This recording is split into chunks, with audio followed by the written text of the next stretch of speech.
Pasteur Elder Louemba d'Angola 9. La femme de Satan. 12 septembre 2020. Révélation de l'épouse de Satan. Éphésiens 5/6-7. Que personne ne vous séduise par de vains discours, car c'est à cause de ces choses que la colère de Dieu vient sur les fils de la rébellion. N'ayez donc aucune part avec eux. Je venais de terminer mon programme de presque 3 jours de concentration et de jeûne complet pour chercher de plus en plus la restauration de ma vie chrétienne. J'ai donc passé ces jours et ces nuits dans mon bureau. À cause d'une petite fatigue, je suis rentré chez moi pour me reposer. Après, je me suis réveillé 4 heures plus tard et j'ai prié encore plus. C'est à ce moment-là que je me suis senti très impliqué dans la communion du Saint-Esprit. Alors je me suis dit, Dieu va encore m'enlever aujourd'hui. J'étais couché dans mon lit, attendant l'arrivée du Seigneur. Alors que j'étais sur le point de m'endormir, le Seigneur m'a fait sortir de moi-même. J'ai été emmené dans un endroit que je ne connaissais pas quand le Seigneur m'a fait voir une femme qui portait une robe de mariée, mais la robe était noire. J'étais stupéfaite car je n'avais jamais vu une mariée se marier dans une robe noire. Je la regardais depuis les airs, mais elle ne pouvait pas me voir, mais je l'ai vue. Elle avait un bouquet de fleurs, comme le font traditionnellement les mariées lorsqu'elles se marient. Après cela, j'ai vu que la mariée soufflait sur quelque chose, j'ai fait attention. J'ai vu que c'était un feu qui était allumé dans ce genre de chandelier d'autrefois, qui était utilisé avec de l'huile. J'ai vu ce chandelier avec de la lumière, mais cette mariée vêtue de noir soufflait sur le chandelier de toutes ses forces pour éteindre la lumière.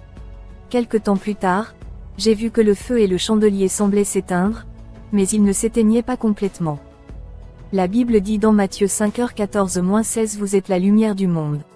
Une ville située sur une montagne ne peut être cachée. 15 Et on n'allume pas une lampe pour la mettre sous le boisseau, mais on la met sur le chandelier, et elle éclaire tous ceux qui sont dans la maison. C'est ainsi, que votre lumière brille devant les hommes, afin qu'ils voient vos bonnes œuvres, et qu'ils glorifient votre Père qui est dans les cieux. Et le Seigneur m'a fait sortir de là et m'a inspiré en disant, quelle est la signification de tout cela? Le Seigneur dit, la dame que tu as vue habillée en mariée se marie en fait, car elle est une mariée, mais pas la mienne. Le Seigneur dit, c'est l'épouse de Satan, qui est opérationnelle à l'intérieur de mon église et qui souffle sur le chandelier afin d'éteindre la lumière.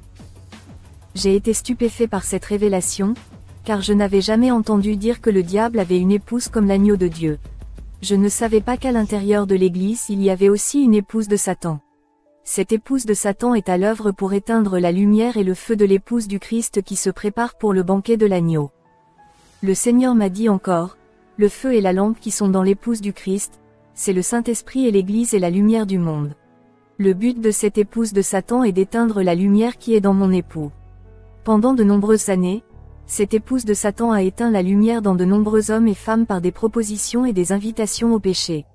Elle a amené l'Église à s'éloigner de sa fiancée. Beaucoup sont morts à cause de cette épouse des ténèbres.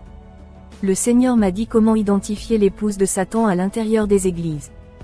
Le Seigneur dit, l'épouse de Satan ne veut pas que tu pries. Alors, quand elle te verra chercher ma face, elle viendra avec des distractions, des blagues et d'autres méthodes que son fiancé a placées en elle. Satan l'inspire à empêcher mes enfants de me chercher. Elle a essayé d'empêcher ma fiancée de se rapprocher de moi. Cette épouse de Satan se concentre sur les choses charnelles de ce monde comme les feuilletons, les films, la musique profane, les ragots, et beaucoup de mes serviteurs sans discernement ne savent pas qu'ils sont dans une grande guerre spirituelle contre les pouvoirs du malin, et ils se laissent tomber dans les pièges des démons. Habituellement, lorsque ces personnes qui sont l'épouse de Satan viennent à l'église et s'approchent de moi, elles veulent semer la discorde, la faction et la diffamation pour faire sortir ma fiancée de ma présence. Notez que l'épouse de Satan est partout. Certains savent consciemment qui ils sont, et qu'ils ont pour mission de distraire et de faire rater l'enlèvement à mon peuple. D'autres ne savent même pas qu'ils sont utilisés inconsciemment pour une grande mission des ténèbres, qui est d'éteindre la lumière du chandelier. Alors j'ai réalisé que beaucoup ne connaissent pas cette vérité sur l'épouse de Satan et le banquet de Satan qui se prépare et qui aura lieu lorsque l'épouse du Christ se lèvera au son de la trompette, comme le Seigneur me l'a montré dans cette rencontre. Il faut veiller pour ne pas mourir, rendre grâce en toutes circonstances, car c'est la volonté de Dieu pour vous en Jésus-Christ. N'éteignez pas cet esprit et n'attristez pas le Saint-Esprit de Dieu avec lequel vous avez été scellés pour le jour de la rédemption.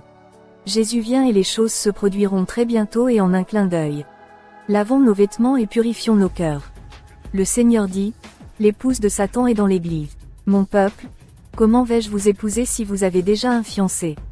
Vous êtes déjà fiancé au diable, comment vous emmènerai-je au mariage de l'agneau? Si vous avez déjà marqué votre destin pour la perdition, je ne prendrai personne qui est engagé avec le diable. Je ne veux pas partager ma fiancée avec Satan. Vous devez choisir avec qui vous voulez vous marier. Ce ne peut pas être à la fois moi et le diable. Il faut que ce soit un. C'est moi ou c'est Satan. Je ne veux pas être trahi. Vous ne pouvez pas rester en ma présence mais aussi rester avec mon ennemi. Le choix vous appartient, et les conséquences sont devant vous. Personne ne peut servir de maître, soit il haïra l'un et aimera l'autre, soit il sera dévoué à l'un et méprisera l'autre. Vous ne pouvez pas servir à la fois Dieu et l'argent. Mon frère, au cas où tu ne le saurais pas, le Seigneur m'a dit, quand la trompette sonnera, 2 mariages auront lieu, mon mariage aura lieu au ciel devant mon Père et l'épouse de Satan sera laissée derrière aura également son mariage ici sur terre. Lorsque l'Antéchrist se présentera, ces personnes qui sont sa fiancée supposeront qu'elles sont les siennes et recevront la marque 666. La fête et la joie de Satan dureront peu de temps, puis il sera puni pour toujours avec son épouse satanique, mais moi et mon épouse vivrons pour toujours. L'épouse de Satan prêche un faux évangile à des gens qui vivent à leur manière. Leurs vêtements sont tous souillés de péché. Épouse de Satan, voici ton avertissement. Je reviens, réfléchis à ton choix, il se fait tard, regrette ton péché, ainsi parle le Seigneur des nations. Heureux l'homme qui ne marche pas selon le conseil des méchants, qui ne s'arrête pas sur la voie des pécheurs, et qui ne s'assied pas en compagnie des moqueurs. Psaume 1 sur 1. Souviens-toi donc d'où tu es tombé, repens-toi, et pratique tes premières œuvres. Sinon, je viendrai bientôt à toi, et j'ôterai ton chandelier de sa place, à moins que tu ne te repens. Apocalypse 2 sur 5. Mais pour les lâches, les incrédules, les abominables, les meurtriers, les impudiques, les enchanteurs, les idolâtres, et tous les menteurs, leur part sera dans l'étang ardent de feu et de soufre, ce qui est la seconde mort. Apocalypse 21 sur 8. Suivant, Elder Louemba 10 signes pour comprendre que vous êtes attaqué par des sirènes, expérience du pasteur Elder.